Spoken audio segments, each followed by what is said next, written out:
Hey there, we're back with another Tabletop Throwdown. I'm Mike Dunn.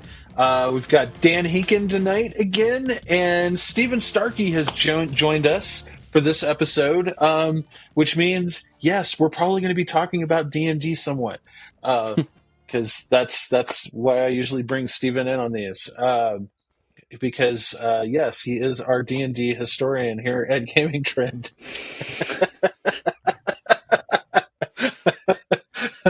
Um, but yeah, so actually, let me. The topic tonight is Gary Con. Gary Con is a convention that I guess was its 16th year this year, and it was started by Luke Gygax to honor his late father Gary. To basically just get together and do the things that Gary loved the most, which is sit around a table and play some games. Um, so I actually this was my first year that I went. Um, it was super cool, and I was actually so good that I don't think I will ever miss a Gary Con again if I can at all help it. And I'm probably going to drag Steven with me next year. Um, but but yeah, it was great. It's a convention that's held in Lake Geneva, Wisconsin, which is the birthplace of Dungeons and Dragons, and it's really interesting place. I've never been. It's like a little kind of summer resort town just north of Chicago. Um, and I guess I just I knew D&D was created in Lake Geneva because I remember seeing that in all of the Dragon magazines when I was growing up. But like actually connecting it to a physical place was pretty cool. Um, but yeah, like I introduced you guys. Why don't you guys say hi? And What's up, before we dig Tabletop in, Throwdown? Yeah.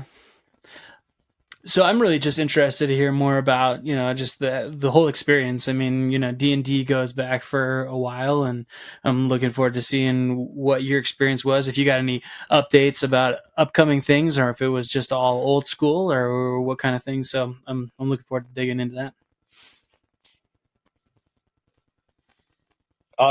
awesome. Um, Steven, how are you doing? I know it's late where I'm, you are. I'm doing good. Yeah, I'm looking forward to hear about it too. I remember seeing Lake Geneva in the back of the Dragon magazine too, and thinking of it as this faraway place where wonderful things came from. So, but it never crossed my mind to ever go there one day. And then when you said, "Well, I guess where I'm going," it's like it's interesting. Yeah. So, I actually, we actually have been talking to Luke. We just did the Tomb of Gygax promotion for GUI Cube and Gaxworks, and anyone who has been watching us for a while knows we interviewed Alphinius Goo right before that, and then we also had an interview with both Alphinius and Luke at Genghis Khan. What you don't know is that we filmed a separate interview with Luke that same day. And I've been holding on to this footage for a little while because I knew, after I knew I was going to GaryCon, that it would probably come in handy. So um, instead of me telling you about what GaryCon is about, um, let's let Luke tell you and go to this clip. I've got Luke Gygax here. Here we're here on the last day of Genghis Khan, 46, 46, yeah. yes, and yeah, we Stephen Starkey, one of my lead tabletop editors, senior tabletop editors, and I got to play a game with Luke here at this convention.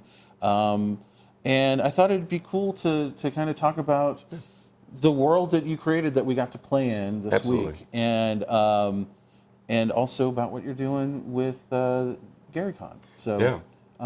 let's start with Gary Con. Okay, yeah, Gary Con is coming up in just a month of time. So it's really near. We sold out this year, which is incredible. I can't believe it.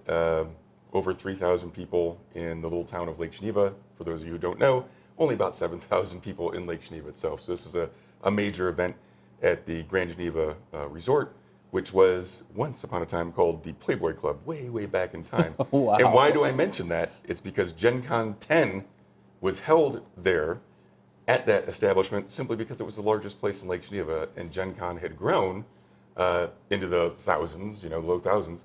But obviously that didn't go over very well, given the a lot of young players and things like that. Right. Parents were like, wait a second, this is not where we want Junior to be, and so they moved to Parkside University and stuff. So we have some heritage, something to call back to.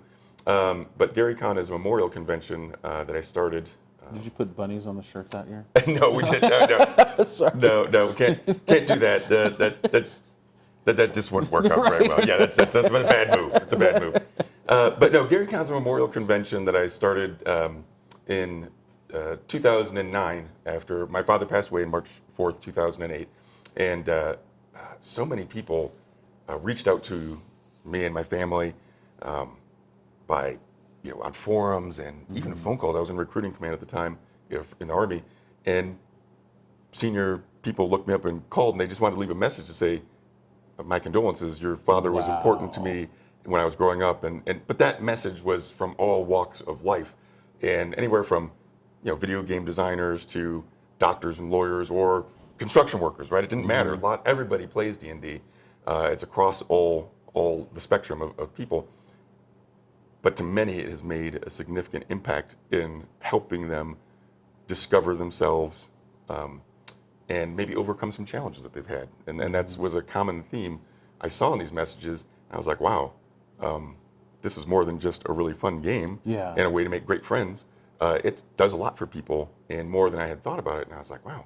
Yeah, it really impacted a lot of people's lives. It did, in such a positive way. So I said, you know what? Some people decide to jump in their car and drive to Lake Geneva to pay their respects. Wow. And so I was like, what are we going to do?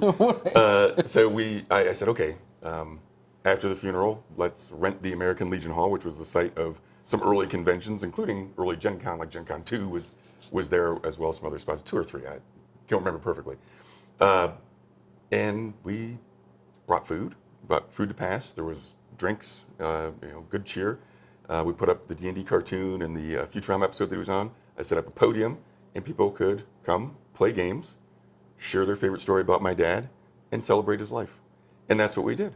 And it was a great time. And so you decided to just keep on doing it? Well, yeah. It was actually Harold Johnson, old TSR employee, said, Luke, this was really fun. You should do it again next year. And Jelly Blackburn was talking to me from Nights at the Dinner Table. And he said, yeah, you can call it Gary Con. I was like, okay, yeah, that's a cool name. And of course, in the Nights at the Dinner Table, they have Gary Con for, in their world, my dad is mixed with Steve Jackson, and they call him Gary Jackson. So they have Gary Con, That's hilarious. which is their Gen Con, right? So I didn't know that at the time, but theirs is Gary Con, 1 word. Mine is Gary Con, 2 words. So that's the difference, and mine's actually real. Yeah. So, yes. but it was an homage to my father. It was a way to remember him and to keep celebrating his life, and it's grown to encompass, for many years. Of course, time. Everyone's getting older, and their health. Some of the older guys and gals' health we've lost a few. We really have. But we have a memorial to my dad, to Dave Arneson, to so many of the others that are no longer with us, from Professor Barker, whoever it may be. Gene Wells, unfortunately, as well as all the folks who are still there, still alive, who can come. They're invited. We have, like I said, Tim Kask and Jim Ward and Mike Carr and Tom Wam, some of the earliest folks. Dave McGarry, who invented Dungeon and who gamed with Dave Arneson, came down for many years. Health reasons kind of precluded the last few years of him coming down. Right. The guys who worked on Tractics with my dad, an old miniatures game. Oh, wow. Mike Reese comes down with his son. Dave Wesley, who did Braunstein, which was like the spark that started Arneson thinking about the fantasy game that he then showed to my dad, who put it all to rules and So Wow. from the very or those guys all the way to Mike Merle's been coming for a number of years. the Jason Bullman has been, all sorts of folks, Yeah. Rob Schwalb, all the modern designers, Lisa Teague comes there as well. So a lot of great names, and Ed Greenwood has been there the last couple of years, a great guy. So it encompasses from the roots to the very newest things, and we welcome all sorts of games. We even have a Magic tournament. My little brother loves Magic, so he has his cube, and my good friend Peter Adkison lost his father not too long ago, and his father's name was Gary Gygax, and he was also an Army officer and a really great guy who I enjoyed talking to very much. And so I asked Peter, I said, would it be okay if we did the Gary Con, Gary Adkison Memorial Magic Tournament, or Magic the Gathering Tournament? So it's a very long acronym, which we all love. And he said yes. So he's going to be there doing we have some special cards made up and things like that. So there'll be a memorial tournament for Gary Adkison as well. So That's lovely. it encompasses the industry. Well, and of course, this year is the 50th anniversary. What? So It is? Oh, I didn't know that. Yes. I can't imagine you Yeah. would have heard about that. No, yes, of course. It's the 50th anniversary. Lake Geneva is the birthplace of Dungeons and Dragons. My dad wrote it in our home where I was born, 330 Center Street. And you probably can't now because it's all sold out. But we run D&D and chainmail in the basement at 330 Center Street. And throughout the year, I'll give a shout out to Yolanda Frontney and the birthplace of Dungeons and Dragons. You can rent that place and you can go play D&D with your group if you'd like at 330 Center Street. I didn't know that. And she's been kind enough to keep it the way it was, without tearing it down or remodeling. And so it's still the weird little 70s place where I grew up. Shag carpet. I think they pulled that out. Yeah. That didn't last. That doesn't last. Yeah. But yeah, we did have an avocado. We had a dining table that my mom painted avocado because it was scuffed up or whatever. So that horrible green color. Yeah, so it was great. But yeah, so Gary Con is just fantastic. It's Gary Con 16 already. So I can't believe that my dad's been now, gone that aren't you long doing now. something a week before? Too? I am. Yes. Yeah. So. Obviously, that's probably sold out as well. It is. But It's not. You actually can still really. go to Founders and Legends. So the weekend before, if you want to come to Lake Geneva, you can come to Founders and Legends. It's a bit smaller. It's about 400 people. We still have like 25, 28 guests or something like that. So it's ridiculous. Oh, wow. There's probably 20 people to every guest or 15 people to every guest. Ed Greenwood's going to be there. Todd Stashwick. Just Mike Morrells, Zeb Cook, Keith Baker, Elisa Teague. There's a lot of my friends are there, and they're there to hang out and salute the 50th anniversary. It's a one-time deal. I can't do this every year because, believe it or not, that's not a money-making operation. They're having that many people and it's such a small convention. But it harkens back to the early Gary Cons where there was just a few hundred people, tons of guests, and we all just hung out and played games. And you rub elbows with people, and that's what it's about. For me, I figured Gary Con will sell out. I said, there's going to be more people who want to come. Or what if you have PAX East on that weekend, which I think they do, right? And you can't make it. Why don't you come to this one? It's a smaller one. We're focused more on the roots, but you can play any game you want. I don't care. I played 4th edition. I don't care. You play with it. D&D is about having fun. There's no right or wrong way to play D&D. Come and play, have fun, make new friends, see old friends, and celebrate this thing that we've been doing, me, all my life and many, many decades. Oh, and honestly, meeting new people, the young players at Gary Con, it's awesome. Like the high school and college players who just discovered it and they're so excited, like, I want to tell you about this and my character, this is great. No, it's amazing because then you're like, I see that spark. That's the future. It's going to continue. It's one of those things that just started, without really planning on it becoming such a big thing. And then this year was the 16th year of Gary Con, which also fell on the 50th anniversary of D&D. This year is the 50th anniversary of D&D. And actually D&D, the whole reason why I went is because D&D invited a group of journalists up there to cover some announcements. Now, most of those announcements have already been, that was a few weeks ago, right? But we did get a chance to chat with like Chris Perkins and a lot of the other, a few of the other designers that are working on this year's slate of D&D products that are coming out. I think the most interesting thing was probably the most information that we've gotten about the two books that are hitting before the end of the year, which is the new Player's Handbook and the new Dungeon Master's Guide. And basically, they were just talking about how, this isn't 5.5, this isn't version 6 of the game. This is still 5e. They're just going to continue iterating on it incrementally and kind of improving upon it over time, which I think is a smart play because, like, 5th edition, there's nothing super obviously broken about 5th edition that couldn't easily be fixed. Like, it doesn't feel like a whole new edition needs to happen, right? I don't know. How do you feel about that, Stephen? Well, actually, I was dreading the announcement of a sixth edition.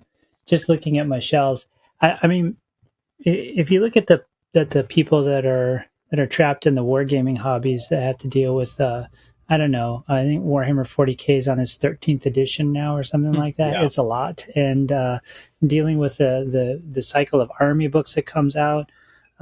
So depending on what your tabletop flavor is that you're dealing in, you're going to have to deal with new books coming out and updates and so forth. But with Dungeons and Dragons, the cycle from 3.5 to 4 to 5 seemed fast. It may or may not have been, but it felt fast. And I think for a lot of people, even though these editions have been around for a number of years, I mean, like 5's been around for a while now, it still feels like it's pretty fresh, even because of that. It's a good rule set, and I think that the constant flow of innovative and pretty cool products that they've been coming out with, and the way that they're feeding them to the player base has been pretty evenly paced. And so to think that, well, sheesh, now I'm going to have to.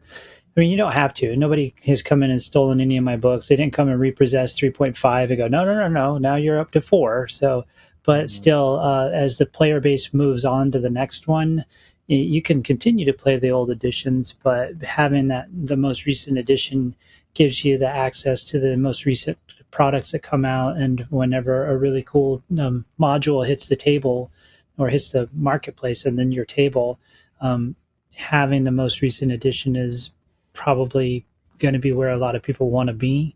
And so not having to abandon 5 and move on to a new version, because even that's what happened with 3 to 3.5.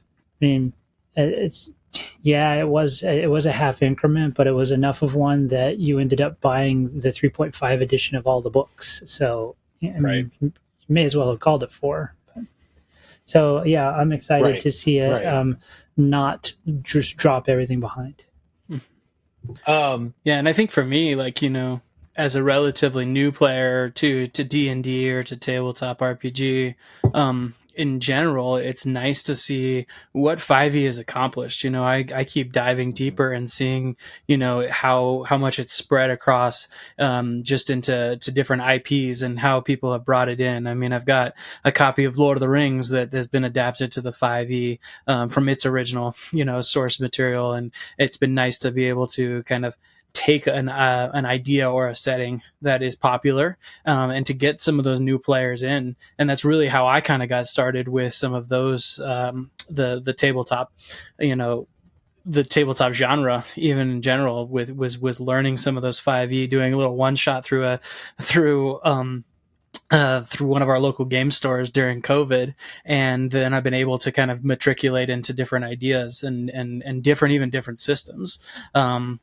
So that general ease has been really nice, and it's been nice to see it so ubiquitous throughout culture these days. Seeing the starter set in Target, seeing things like Stranger Things bringing it in, and so I think that 5e has really been the catalyst for a lot of this. And you got more players now probably in the last 4 or 5 years than you ever have before, and it's becoming a lot more mainstream, which has been really nice. And so if you start changing things now, it could turn off that growth that you're seeing.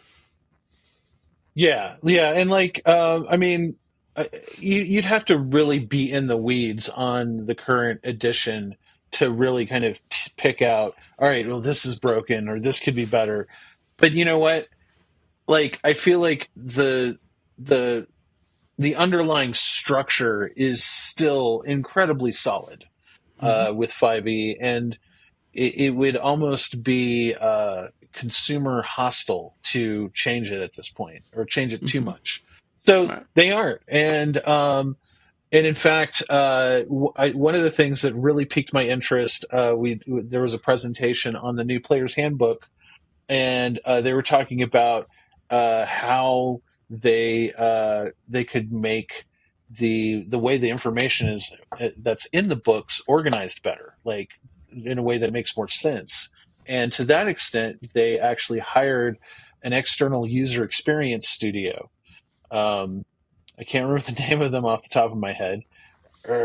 Uh, but I do know one of the co-founders. His name is Jason Schreier, I believe. He actually was one of my panelists at a South by Southwest panel that I hosted for three years running, which was Press Start to Begin, which was about UX and video games. So I'm trying to reach out to him, um, and because I'd like to get him on Tabletop Throwdown to talk to us about what they like, some of the UX stuff concepts that they brought into helping them lay out the book better in a more uh, user friendly fashion. But that that was cool. That was cool. But like, I mean, that was day one.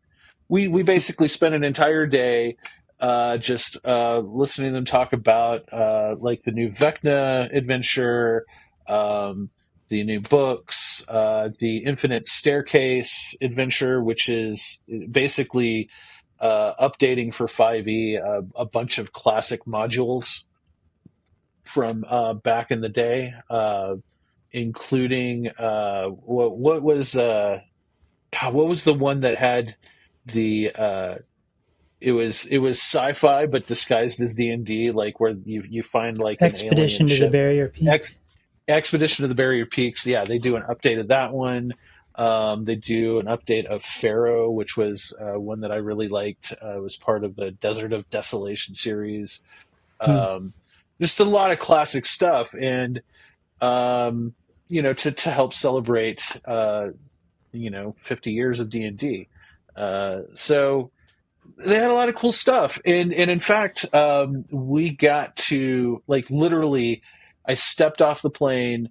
Like four of us got into a car, drove the hour up to Lake Geneva, and immediately jumped into a press only game of I think it's like a tournament play kind of distillation of the new updated version of, I think it's the Tombs of Ixalan. No, God, it's the Cape. I really The should do my Lost preparation Cavern, better than the the Lost Lost Caverns Cavern. Yeah, of of whatever. yeah, I can't pronounce it. Sockant. Yes, That's yes, it. yes. Whatever that word is. Yes, yes. So it was based off of that. Um, so yeah, like literally walked into the Grand Geneva spa, and like was where we like every nook and cranny of this place, people are playing TTRPGs, primarily D&D, like Castles and Crusades, Savage Worlds. Like, it was everywhere. It was everywhere. In fact, it reminded me a lot of how AggieCon used to get, Stephen, when we'd go into it was the MSC, right? The main, Yeah, the Memorial and Student then Center. like all of the little nooks and crannies where you had like any place that had a table and chairs or sitting was filled with people playing games. That's what it was like. It was super cool. So yeah, that was a nice start, and then we did the day of presentations. But really, I think the thing that just blew me away the most about it is that after I got out of the day of presentations and into like the convention proper. I mean, first of all, the Grand Geneva uh, hotel and spa um, wasn't always that. It was originally the like the Playboy Club, um, right? Hugh Hefner built it in the height of the Playboy mania, and even had a private airstrip built out there, so that he could get up there quickly from Chicago. In fact, they held Gen Con 6, I believe, or 7 in this location. They held like one or two Gen Con, the early Gen Cons, um, when it was still a Playboy Club, Yeah. which did not go over well with some parents, from what I understand. But there's some, like, it was kind of cool knowing that, oh, this place, which is like this crazy sprawling complex, Frank Lloyd Wright inspired architecture. Mm. uh like, you go from like the main hall down to where the dealer's room was, and it's like you're going through a maze. It was honestly like one of the old D&D maps from one of the old modules, practically, just getting from one place to another in this Did you place. check for secret Uh, doors? yeah, right. Um, I didn't have a thief with me, um, but you can't help but wonder if, like, you know, reality is inspiring the game, and then it's just flip-flopping back and forth, right? You got to wonder if that place actually inspired some of those maps from some of those early modules. um but it really, the whole thing just felt more like a a tribal gathering than an actual convention, right? Because, I mean, first of all, it's admittedly like a solid majority of the people in attendance were people like my age or a little older, right? So it's people who've been playing D&D for since they were kids, back in the 70s and 80s. But there were a lot of younger people there.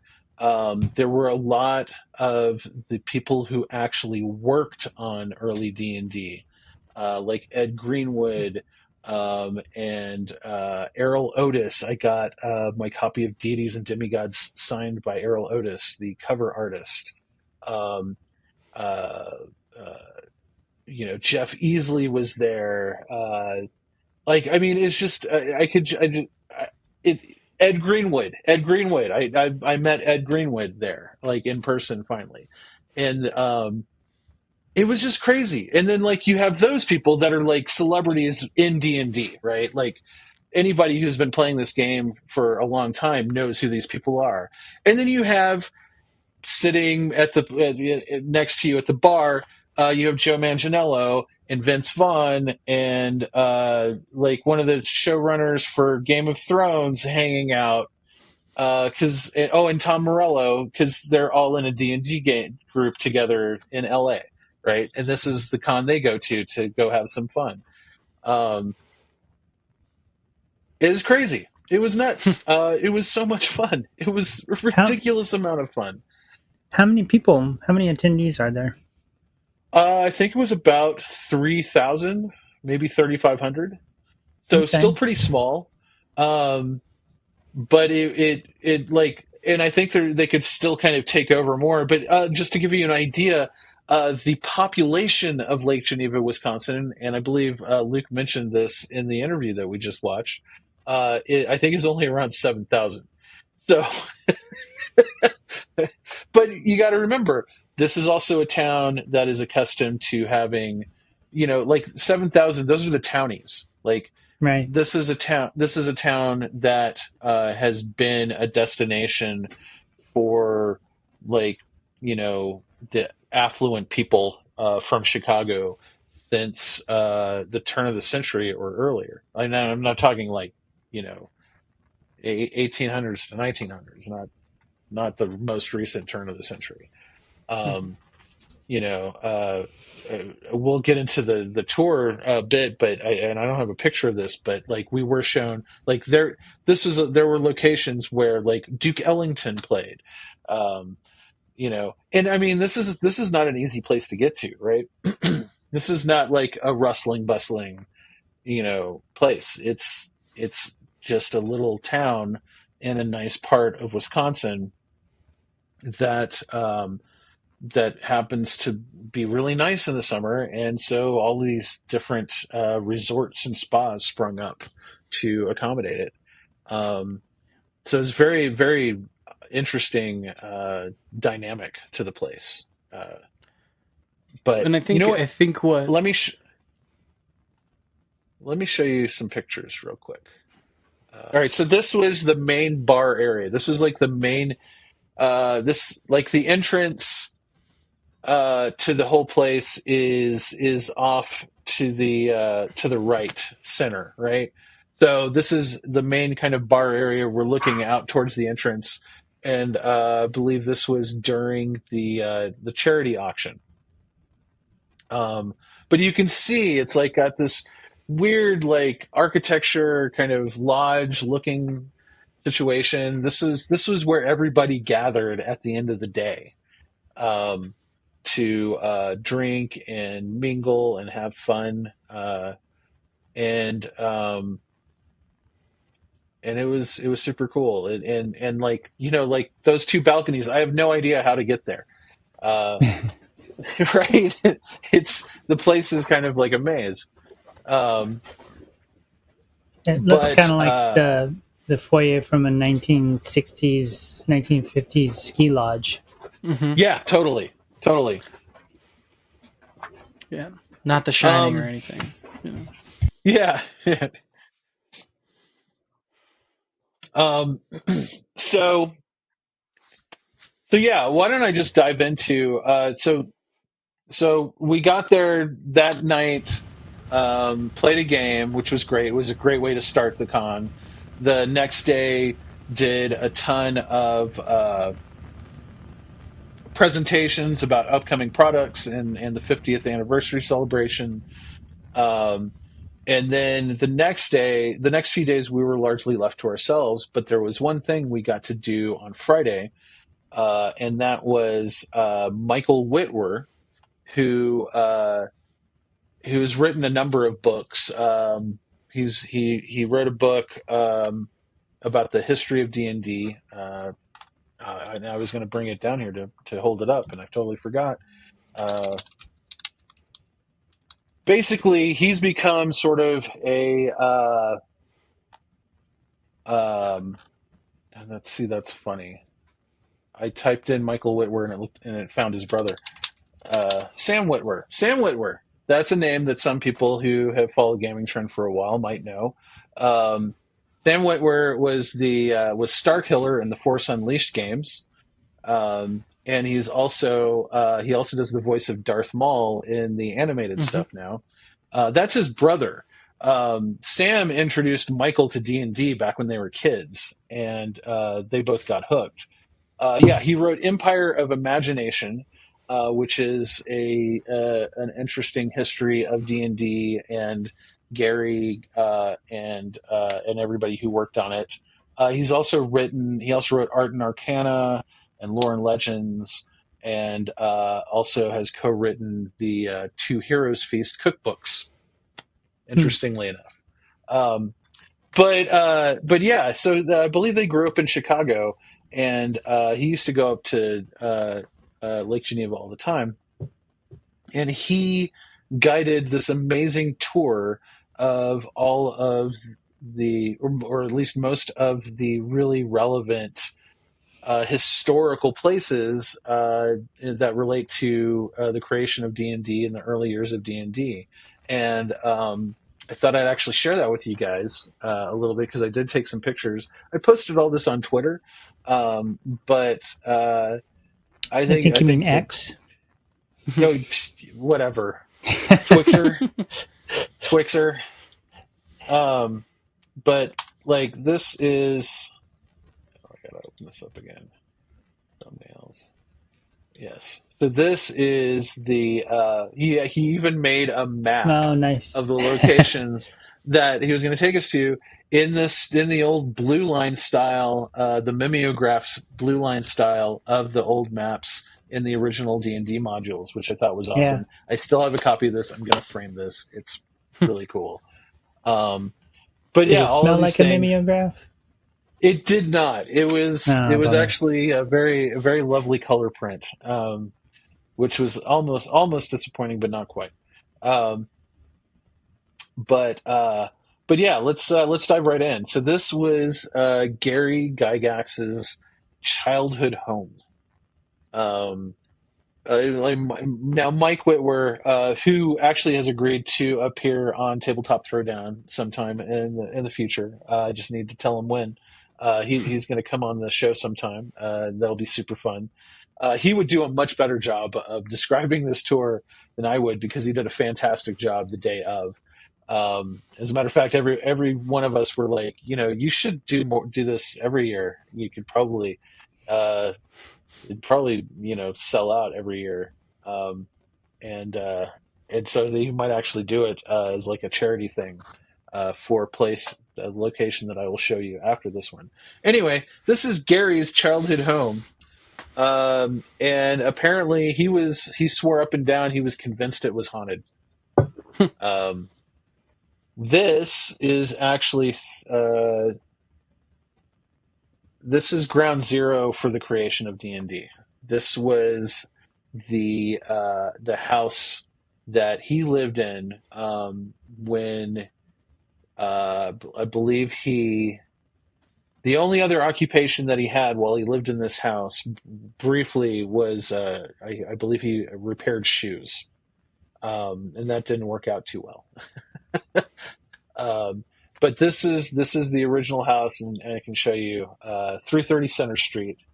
Um, and that's Mike Whitwer there in the second photo. These are both iPhone photos, obviously, um, but this is where it started. And Mike actually, the current owners are turning it into kind of a museum, Hmm. and he got permission for us to come inside. So this is the entry hall. These are these women are the owners, and I believe the night before, the night after, they had hosted a D&D game in the house Hmm. um, that some people came and played, which was super cool. But I mean, that's cool. I was a little disappointed. I wanted to get a T-shirt, and they didn't have any in my size. Um, but maybe next year. Uh, But this was definitely one of the coolest things that I saw. This is the actual desk and the actual typewriter that Gary typed his part of the very first edition of D&D at. Um, Very cool. yeah, and then uh, this I don't think it's the same table, but it is the same dining room where he was playtesting D&D and they were playing D&D for the entire time that they lived there.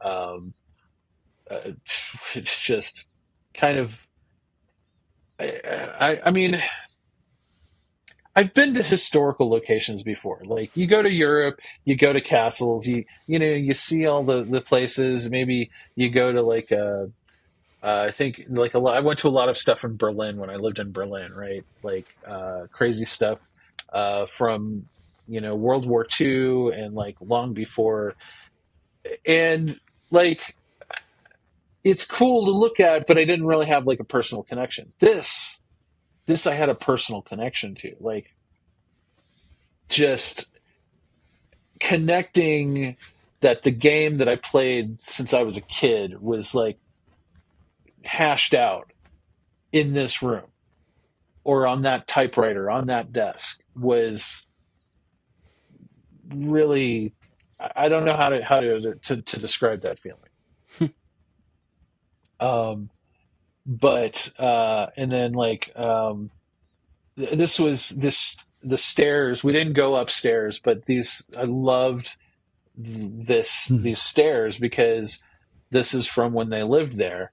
And this was just something that apparently Gary had painted on the stairs, I believe. Take the high road, which I thought that was super cool. But even cooler than that was going into the basement, right? So upstairs in the dining room, and this is a small house. I think it's like maybe 1,200 square feet, like in total, maybe 1,500. Like this place was tiny. And these ceilings were very low. I kind of conked my head a few times on it. But this was where Gary and his friends would do wargaming, because wargaming, of course, is what D&D was kind of born out of. And this isn't like an original table that he gamed at, but it's based more or less the same. And I didn't realize that a lot of early wargaming involved like basically a giant sandbox on a table, right? So I thought that was pretty cool. So just an aside, in the military, when they do the wargaming for a plan, it's done on a sand table. That's what it's still called. Oh, interesting. Okay. Yeah. All right. That makes sense because a lot of early wargaming was probably more war and less game, right? Right. Anyway, so yeah, that was the birthplace of D&D. Super cool place. This place, however, the Horticultural Hall, which is about 2 blocks away, this was the site of the original Gen Cons. So Gen Con was originally in Lake Geneva, Wisconsin, which is where it got the Gen part of the name, right? And it was originally a wargaming convention that I don't think it was started by Gary, but it was taken over by Gary and a lot of the people that were in his orbit pretty early on. So the first 6 Gen Cons were held in Horticultural Hall in Lake Geneva, and this was the interior. This is how big it was. Now, Dan, you haven't been to Gen Con, but Stephen, you have. Now, admittedly, I don't think either of us. Yeah, we've only gone since it's been in Indianapolis. Yeah. But this was like, I remember, there would be ads in Dragon Magazine for Gen Con. Come out to Gen Con. It was probably still held in this hall the first time I saw one of those ads, which was in, I believe, Dragon Magazine number 49, which came out in like 1981. I could be wrong, but I think it was here. I could probably look that up. But like those other people in the picture, like they're preparing for a wedding. Like this is still a venue that hosts events today. But super cool place. Oh, I know what it was. TSR. What does TSR stand for again, Stephen? Tactical simulations rules, I believe. That's yeah. I think you're right. So TSR was the company that was formed that originally that made D&D, the original D&D, and apparently TSR was effectively formed here at Gen Con number 6. Huh. Yes. You couldn't fit the whole staff in there now. No. Right. Exactly. Exactly. Okay, so this house, this was Don Kay's house. Don Kay was a friend of Gary's, and basically, when they did the first print run of 1,000 brown box editions of D&D, so brown box with like 3 little booklets in it. This was where so Don K basically, I think he took out a loan on his house to help Gary print it, and got an ownership stake in the company. Um, and so because his name was, because he was the money guy, the boxes, the cases of brown box editions were brought were delivered to this house. So this was the first distribution site for D&D ever. um, and again, all of this is like within a block or two of everything else, just about. This was the first home of TSR. This and the Dungeon Hobby Shop, which was the first gaming hobby shop ever to exist. So, like, downstairs they had a very small hobby shop, and then upstairs were the offices for TSR. The loft up here at the top, that was where Dave Trampier and Dave Sutherland did most of the original D&D art in the books. Very cool place. What is it So this now? isn't the great. It is still. This is. It is. They're turning it into like a TSR museum. And it is. It is a. It is. It is. Yeah, the Dungeon Hobby Shop Museum. Actually, it's less of a TSR museum and more of a. This is the first hobby shop, and this is also the first home of TSR. As you can see, a neon TSR logo is in the window there. Oh yeah. So this isn't the greatest picture because we were just driving by, but this building is the second home of TSR and the Dungeon Hobby Shop. Slightly bigger digs. It's a historical building, and there is a confectionery in like the first floor of where TSR used to be in this place. This was the last home of TSR. It was more like a kind of an industrial building, kind of off to the side. They moved into this in 1982. They even built like a second section onto it in 1992. But this was where most of the growth of D&D, that first growth in the 80s of D&D, happened. This was on the section that they added onto that building. Apparently, there is a time capsule buried underneath this plaque, and yeah, that's super cool. Then that's where we left off. I don't want to get diverge too much into the history of D&D or anything like that, because that could be like a whole series of podcast episodes, to be honest. And I'd want to get Mike Whitwer to really Right. chime in on that, because he knows what he's talking about. But it was really just kind of amazing seeing all of this. I can't even. It just thinking about where I was at that time. I was just a kid reading these books, occasionally playing. Steven got really loud.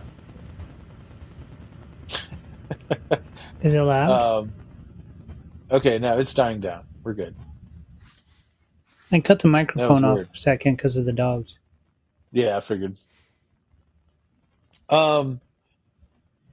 So yeah, this was like. I mean, if I want to dip a little into hyperbole a bit, it was probably one of the closest things I've had to a religious experience.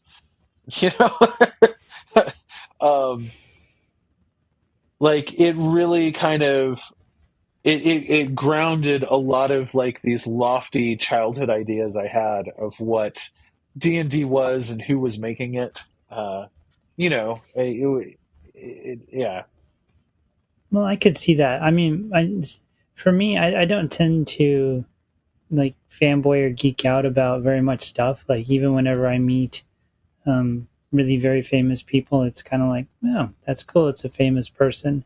But I think yeah, that my childhood is so entangled with Dungeons and Dragons that when I do meet a luminary from the Dungeons and Dragons geekosphere, or whatever you want to call it, like then that does trigger my, oh, yeah, this is something special to me because it helped to define my childhood, like in my teenage yeah, years, and well, now like the whole life. So yeah, yeah, Yeah, and I think for me, it's even though I'm kind of coming into it late in the game, I'm watching. I work in schools, and I get to see new kiddos who are finding their place and finding community through the playing of these tabletop games. And one of the things that we try to teach our kiddos is you know anything can be abused, anything can become unhealthy, but if it's your thing and it's healthy and it's helping you and you're connecting and you're finding some joy in it, then that's your thing, man. I just want people totally, to find those things, and it's really cool to see the next generation kind of getting into this, and and it's being more accepting. I just love that element of it, and seeing these kids, just kids that don't talk to each other or talk to other kids in the classroom, but they find this commonality and they can sit there and they can have fun and they can connect. That brings the hmm joy in my heart. And for me, finding this so late in life, it's still fun, and I keep thinking about it. And it may not be D&D, but it may be another role playing system. But it all kind of stems from where D&D started and really was the basis. And no matter where it goes, there's always that history of and the influence. You can't deny that going forward. yeah, and I mean, I'm more like you, Stephen. I don't generally get very starstruck. I'm usually like, oh, hey, it's that person. And I generally tend to think, you know, I bet the last thing they want is for me to go up to them and like be all fanboy over them, right? Like they probably just want to like either be left alone or like have people recognize that they're other people too, right? Like they're not just like this elevated presence. And I think that's why my reaction was so strong, right? Mm. Because suddenly I was hanging out with and chatting with and playing games with these people that made something that enriched my life like Mm-hmm. greatly since I was a child. Like at the auction, I bought a set of I won a bid for a set of Dragon magazines, including the very first Dragon magazine I ever got that I lost years ago. Um, and I was flipping through it and looking at it with fresh eyes, right? And there was an article, there was a column by Ed Greenwood, and I'm like, I just hung out with Ed Greenwood, and he told me that I should stick brown bananas in my beard to make my beard grow better. like, I was like, I don't think my wife's going to appreciate that. But it was weird, right? Because I'm like, oh, I'm suddenly reading the column in Ed's voice in my head because I've heard right. him talk, and it's like it just blew my mind.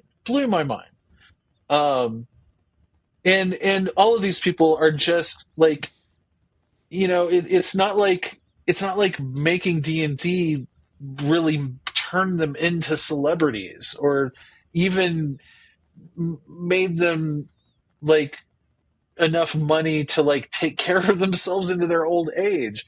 Poor James Ward just passed away like days before Gary Con started. Some of these guys aren't are getting old and they aren't as healthy as they once were. And it was it was really, really cool. That's why I was like, this was more of like a tribal gathering, right? It was more, it felt more than just a convention. And, and I want to go back again and again until, because it's so profoundly, um, it's like small. It's like, I guess the closest thing I could compare it to is, and I'm more of like a live music guy. Like if you saw like your favorite band that plays nothing but stadiums now, and like somehow you managed to walk into like a small club with like, that can only put only 500 people can get in there, and they like get up on stage and they play a set, and you're just like, what? Right. Yeah, that's kind of what it felt like. It felt very special. It felt very precious. And I think Luke's I think this con is going to get bigger, which I think is great for Luke, but it's going to lose something along the way, and I just want to make sure that I go enough times to like experience that something just a few more times. And I really want you to try it, Stephen, because it's you're gonna love it. You're absolutely gonna love it. I highly recommend it. Gary Con, like I remember before I went to Gen Con and like knowing what Gen Con had built up in my head as because of all those years of playing D&D and seeing mentions of Gen Con in magazines and everything, and then finally going and just like, oh my god, this is an amazing convention, amazing. This this felt more real, felt more amazing than even that. And not a dig on Gen Con, because Gen Con is a great convention and I love going every year. And I'm busy as hell every year because it's so big and there's so much cool stuff. But this was pretty fantastic. When I think, Mike, you kind of said it and you've alluded to it, and it really feels like it was a grassroots. It was organic. It wasn't something Yeah. where people were going out and selling something. It was a bunch of people who got together because they loved a game and they Yeah. wanted to come together with fresh friends. And I would say that there's lots of little local conventions out there for all those little things. And we've got some in Colorado here where we are, and there's just Yep. little ones that I hear about, and I see those little organic ones, and those are the ones that tend to be the best. It's people coming together and enjoying a hobby and just having some fun and nerding out together and geeking out together with the things. And that's I think that's what it's all about. At the end of the day, Yep. is just getting together and having some fun with some people who enjoy the same thing that you do. And if it grows, then that's great because it grew organically. So, Well, hey, we've got a little bit more of the interview that we had with Luke, where he's talking a little bit about Gaxworks and like D&D in general. I want to share that with everybody. We'll play that real quick. Well, let's talk a little bit about Gaxworks. Yeah. This is your own thing. It is. Yeah, so Gaxworks, I started it as a publishing arm in 2018. And so I did some streaming events, and I published a few of the modules that I wrote, the tournament modules I wrote for Gary Con. I started doing that because my dad wanted his children to follow in his footsteps. Right. And I thought, okay, you know what, I'm in the military. I don't have time to, I haven't gone to that field. But I think it would be really cool to write just a little tournament module every year for Gary Con. And so I did. And of course, I was like, oh, what am I going to write about the first year? So instead of starting small, I started big. Yes. I thought, there's this world called the world of Oakrim, and there was some sort of magical calamity, a magical nuclear war that happened and devastated the land, and the civilization fell. But there's all these wonders buried in the blighted lands that are out there, and this is before 5th edition, so it had come out, right? So for me, reestablishing a sense of wonderment was important, because I've been playing for 30, 35 years. Right. And I say, okay, there's a 7-foot-tall green creature with black bushy hair and long arms, and it looks kind of emaciated, but in kind of rubbery skin. You're going, oh, it's a troll. I'm going to use fire because it regenerates, but it can't regenerate fire damage, and blah, blah. I know it's going to get 3 attacks, and there's no sense of wonderment or mystery there, right? Right. But if you have chaos magic flowing and basically mutating creatures, and you can reskin things, you can add powers, you can mix it up, and you've got a great rationale to do so.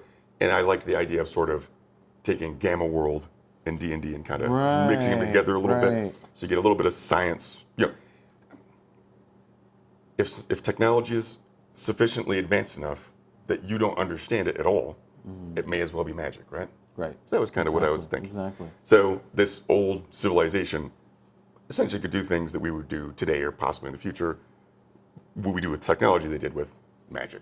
But Well, and also when we played with you the other day, like my brain kind of went back. There was this a series of modules that were like Egyptian themed. Okay. Came out in the mid '80s. Was that the El Qadim stuff, or I are you talking believe, about? yes, Yes. I believe Okay. so. Yeah, like it really kind of, like, their childhood memories were triggered, right? Yeah. And that's great because again, it was before 5th edition. I was trying to look for something different. So, and I'd just gotten back from a tour in Iraq, so I was like, That okay, explains it. Yeah. so let's put it in a desert scenario. Let's have the environment play a factor because guess what? Running around in 50 pounds of armor In the desert. in that kind of heat, yeah, you're not going to be walking 20 miles and doing sprinting and jumping and do all this. It's not fun, people. I'm telling you, it's hot. 129 degrees is hot. It's so hot. It's not fun. It's like you're sitting in an oven. So I just wanted to bring that pain and misery that I had suffered and put it on the gaming table and just present different challenges. A different type of culture, a crossroads, a Bosphorus, the Maghreb, would just offer people different narratives and descriptions. So I thought that would be interesting and engaging to people. My wife is from Morocco, and so Okrim is basically Morocco backwards. So Nice. So yeah, and so that was a lot of the inspiration. So I'd get out, myths, Arabic myths and rock myths, and I'd ask her, hey, what's this in Moroccan Arabic? And then I'd kind of adjust it. And so there's lots of words that are shout outs to Arabic, Moroccan Arabic, and things culturally. Super cool. She'd give me a little advice to make sure that I'm, kind of staying in line and, not saying something offensive or dumb or, Right. because that's important too. It's great. So the city of Shintufi is the last standing vestige of this ancient civilization. That happens to be my mother-in-law's maiden name is Shintufi.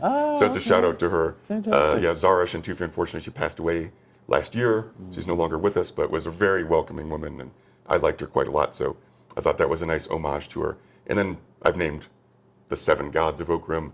The goddess of light and the sun and justice and knowledge is Bushira. My wife's name's Bushra. So and then there's Amara. I have Amira as a daughter.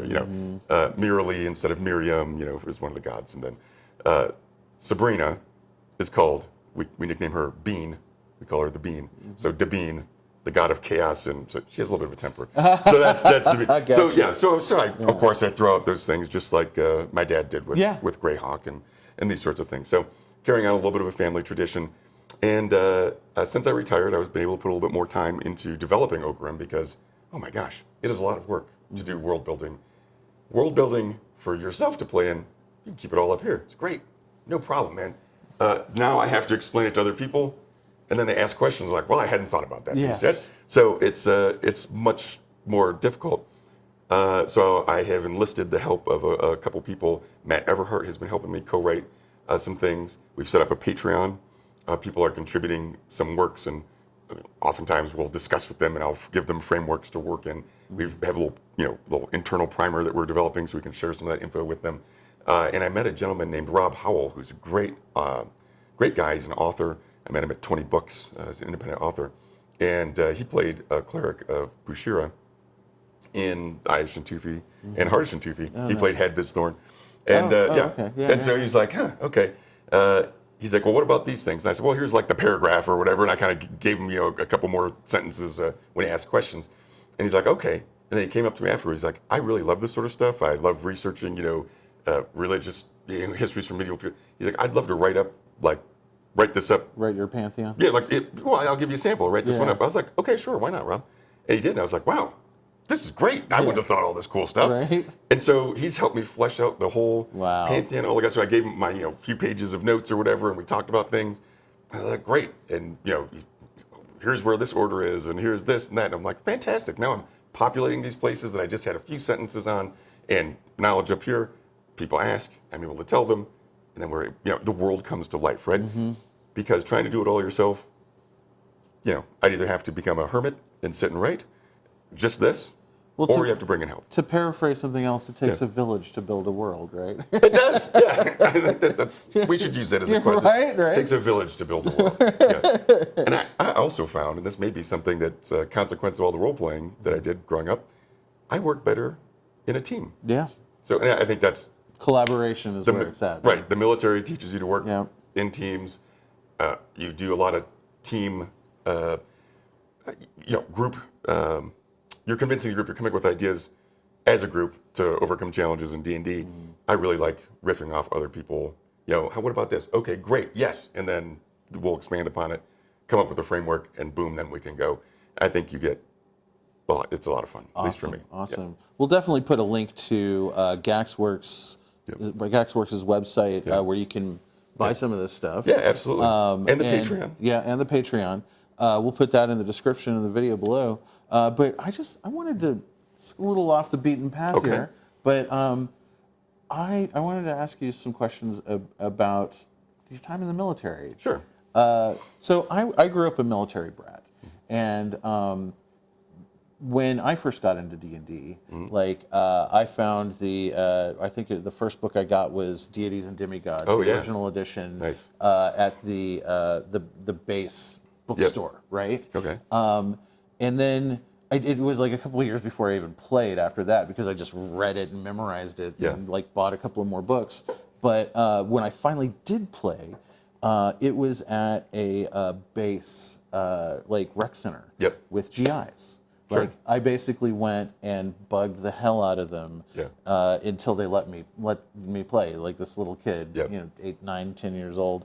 And I'd offer to draw their characters, right? Okay. Yeah. So eventually they acquiesced, but then I realized that in living in a military town, of course not in the military now, but living in a military town, I discovered that a lot of GIs play D&D.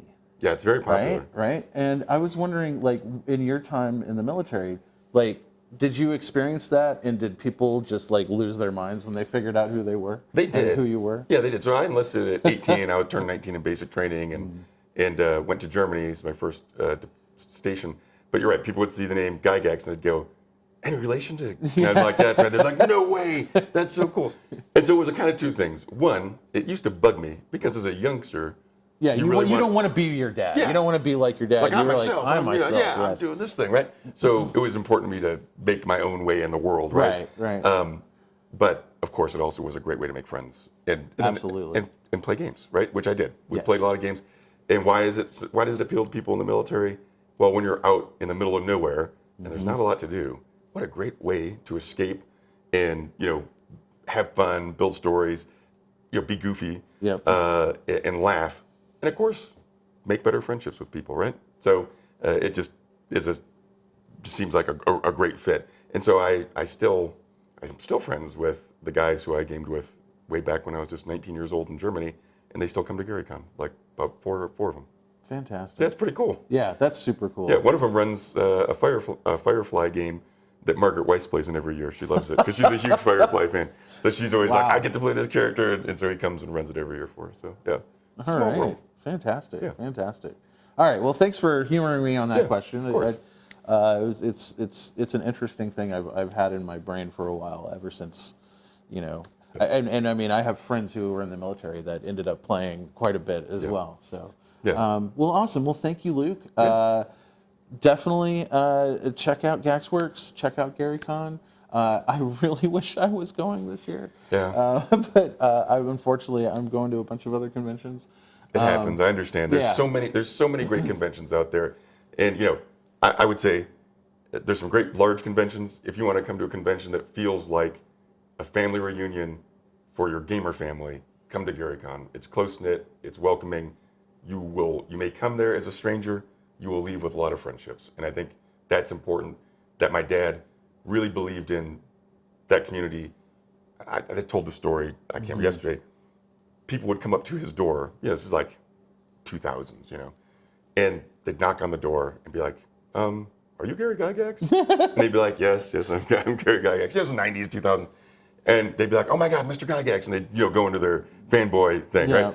And he would just say, "Okay, we'll come in on the porch, sit down. You want a glass of iced tea or something?" And he would chat with him for a little bit. And if he had an opening in his game, because people, life people come in and out. Right. He's like, "Hey, you're local, right? Well, I game every Thursday at this time. You want to join?" So we picked up several gamers that way, but that's just who he was. Right. There's so many people have told me, I was at Gen Con and I was working a booth, and I'd go out and smoke a cigarette or whatever, get some fresh, or step out and get some fresh air. I'd be rapping with this hippie dude about about history or life or whatever it was, smoking cigarettes, and then like one of their friends like, "Oh my God, Gary Gygax is signing over that booth. Let's get in line." And he'd grab his books and go over there and stand in line. He's like, "Wait a second, that's the hippie dude I was smoking cigarettes with," because he was just a regular guy. He's just not pretentious and that sort of thing. So,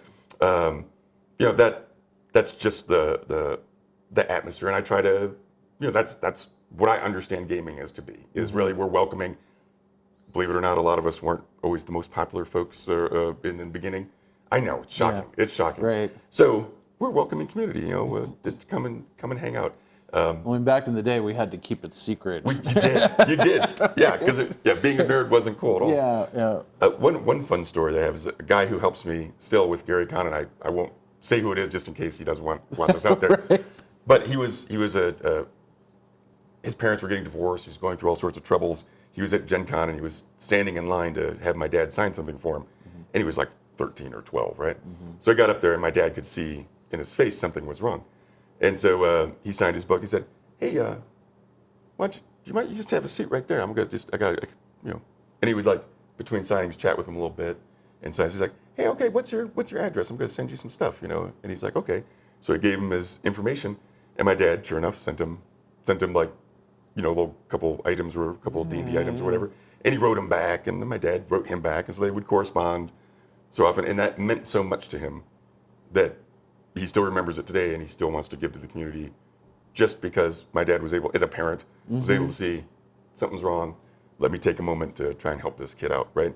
And that's how you look out for people, right? Yeah. And gamers are good people, generally down to earth and humble, and welcoming. And I would love to keep promoting the positive aspects of gaming, the great things it can do for you, the things that it teaches you. You don't even realize that you're learning skills, life skills, while you're playing a game. I know. Don't tell your kids that when you show them the game.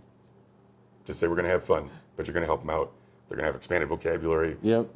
Learn how to convince people of convey their ideas, all sorts of cool stuff. And also it teaches you empathy, right? Because you're putting yourself in the role of another person. Yeah. So you're having to think about how that person would react to situations, and then it's like that opens up synapses in your brain, and you start doing that in real life. Yeah. Right. I think that's probably the thing that has always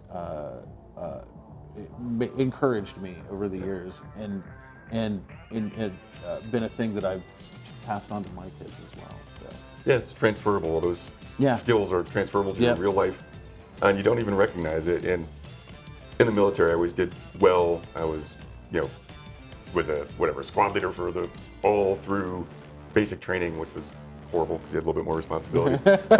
There was really no upside to that. But I was promoted first all the time. I got waivers for promotions. I was a leadership awardee out of my primary leadership development course, my local course. People always fast tracked me on stuff.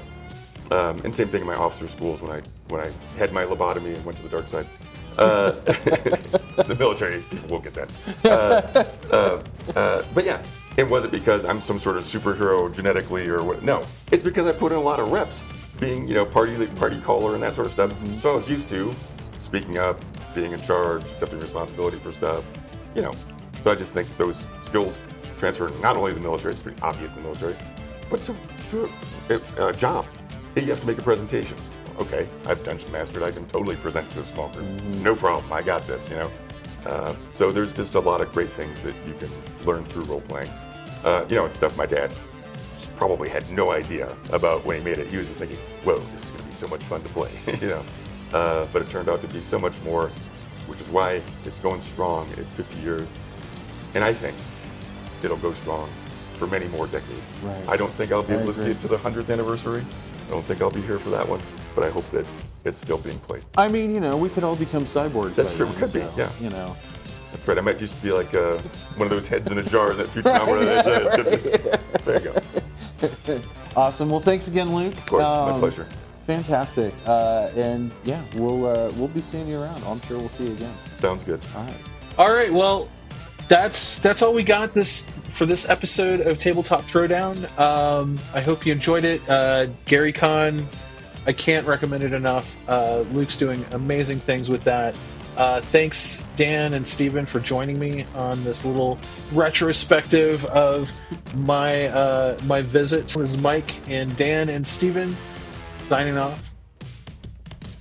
Thank you. Bye, guys.